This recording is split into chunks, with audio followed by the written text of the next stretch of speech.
Welcome back to Stories for Shabbos. This week, I got an email that reminded me of a story that I want to tell you guys. It was an email from an organization called The Gift of Life. And they reminded me that about 20 years ago or so, I signed up to be a part of The Gift of Life. And they wanted to confirm that I was still interested in being a part, which I did. I'll tell you what a Gift of Life is. It's an organization where all you need to do is one time, they swab inside your cheek. And then if there's ever somebody, chas v'shalom, God forbid, who's very sick and needs a bone marrow transplant. That's when somebody's very sick and they need something that can help them become healthier again. Or sometimes people need a blood stem cell transplant. I know these are complicated medical things. You can ask mommy about them afterwards. Then they need to get it from somebody who they match with, who their body or their bone marrow matches with. So when they swab the inside of your cheek, doesn't hurt, just wipe a little from the saliva on the inside of your cheek, then they can see what type of bone marrow you have, and they can tell, more or less, if you are a good match for somebody who needs it.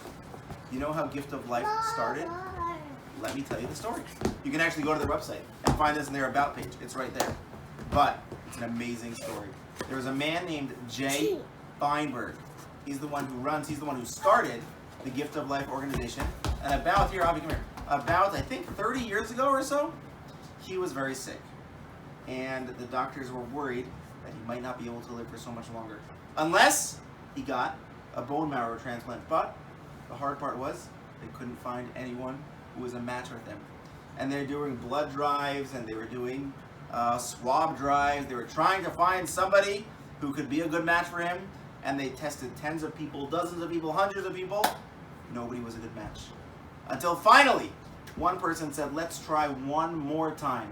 It had been 4 years of trying and they hadn't found someone. And in their last time trying, I think it was a drive in Milwaukee maybe, somewhere near here, they found one person finally, a young woman. Her name was Becky. And she was a match for Mr. Jay Feinberg. And they had the surgery. He had a bone marrow transplant.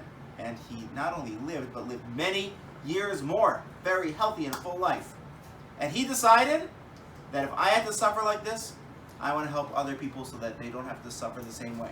Because when he needed a bone marrow transplant, he had to start looking and start trying to collect information and find, is there anybody out there who's a match? He said, I'm going to do all that work. I'm going to start an organization where they collect all that information beforehand so that, God forbid, chas v'shalom, if somebody gets sick, they'll be able to find the match much, much more easily. Especially because it's more common if you match with something who you're related to.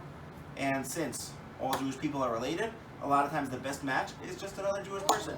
So if all the Jewish people could swab the inside of their cheek, then it'll be much easier to find when, chas v'shalom, we need someone's help. This is not an advertisement for Gift of Life. I don't work for them. But I thought it was an amazing story for two reasons. You know why? Reason number one, because they almost gave up. They had been trying for 4 years, and they thought, we're never going to find it. This is it. But because they didn't give up, and they tried one more time, the last person that they tested was the one who saved his life. And also amazing of that young woman that people around the world were trying to help to try to find a match. And as soon as this young woman was a match, she did what she needed to do to help save his life. And the other amazing thing is after he went through such a hard thing in his own life, what did he do? He decided to help other people. Instead of feeling bad for himself, instead of just feeling relieved that he was cured, he decided, I'm going to use the really difficult thing that I had to suffer through to make sure that other people don't have to suffer in the same way.